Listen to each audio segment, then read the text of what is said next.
Today's lecture is about the nervous tissue.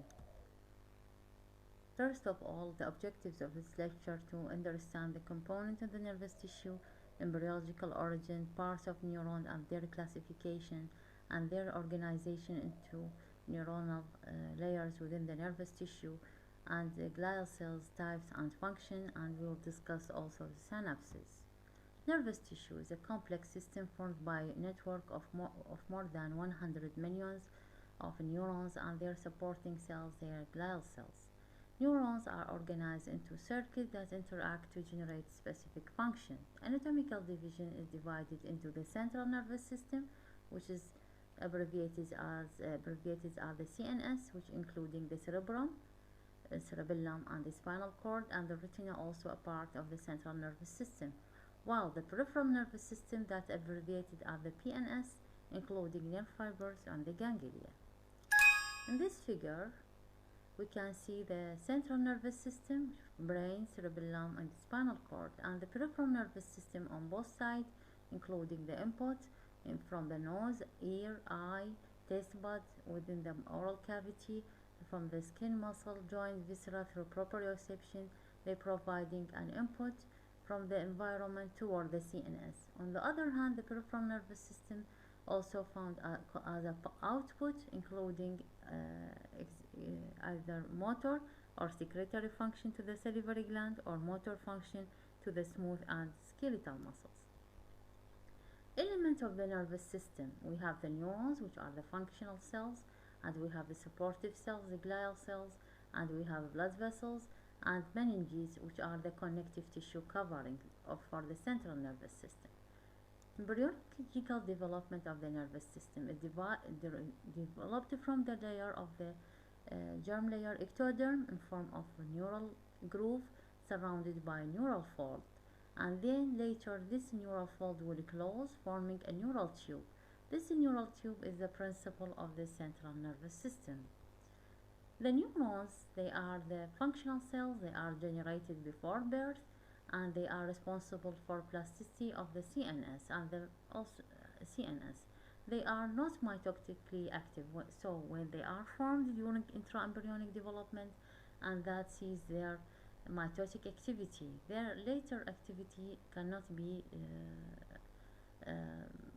cannot be divided in the postnatal development. So any damaged or scar or injury to the nervous tissue, such as in the case of cerebrovascular accident, whether it is not replaced by neuronal tissue, it will be replaced by fibrous scar tissue. Neuronal processes: each neuron have different processes. First, which are dendrites. These are branching short processes responsible for reception of signal.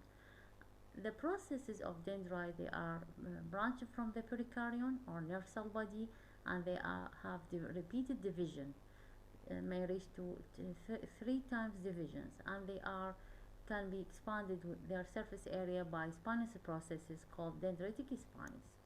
In this figure, we can see the pericardium or nerve cell body and the dendrites that branch from the cell body, and they are multiple. They have different generation, while the single process, which is a single not divide, it is the axon, except in its terminal, which called axon terminal.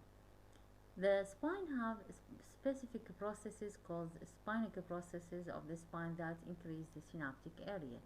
Both the dendrite and the axon are diverge from the cell body or the pericardium. The axon is a single process responsible for signal conduction and transmitting the signal, and it is derived from the cell body from the area called the axon hillock.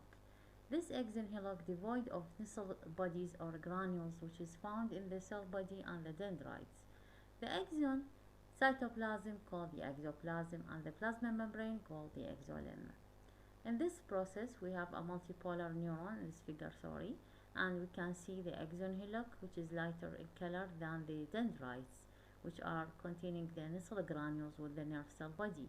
The axon hillock, which is the initial part of the axon, is devoid of Nisl granules. This is the same figure, and this is the section. The perikaryon, soma, or nerve cell body, it is the trophic center of the cell containing the nucleus with a prominent nucleolus called L's eye appearance, and we have Nissl granules, and we have the Nissl found in the cell body and found in the dendrites, and the axon hillock is dividing of the Nissl bodies. The division of neurons divided according to the number of processes to multipolar neurons, more than two processes, which found example in the motor area of the cerebral cortex, and we have bipolar neurons that have two processes found in the olfactory epithelium, in the retina epithelium. We have pseudounipolar neurons that have single processes that from the cell body, and then this single process will be furtherly divided into two processes. So this is the pseudounipolar neurons. And we have unipolar neurons, which are formed during embryonic development, forming the neuroblast, which is the progenitor cells of the nervous tissue. In this figure, we can see the multipolar neurons containing more than two processes. These are the dendrites and this is the axon. And we have bipolar neurons, which contain two processes, and we have the pseudounipolar neurons that have single stem that further divided into dendrites and the axon. The multipolar neurons found in different forms, such as in the Purkinje cells of the cerebellum, in the pyramidal cells in the cerebral cortex, and the bipolar neurons found in the olfactory epithelium and in the retinal epithelium, and the unipolar or pseudounipolar neurons found in the dorsal root ganglia. Also, another classification according to their function, we have motor neurons, sensory neurons, and interneurons.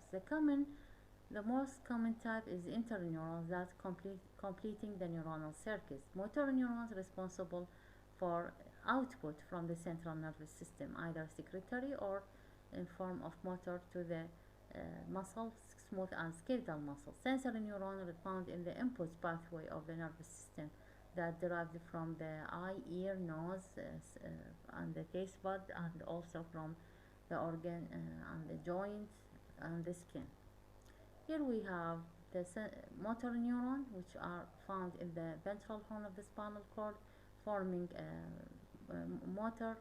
a ventral root of the spinal nerve that pass to the skeletal muscle, and which is a multipolar neuron. And we have the bipolar neuron, which are found in the sensory area, such as that in the retina, which pass to the occipital part of the cerebral cortex. And we have the sensory neurons found in the dorsal root ganglia, in which we have an organ of proprioception in the skin, and the impulse traverse the sensory root of the spinal nerve toward the dorsal horn. So the dorsal horn is sensory, while the ventral horn is motor in function.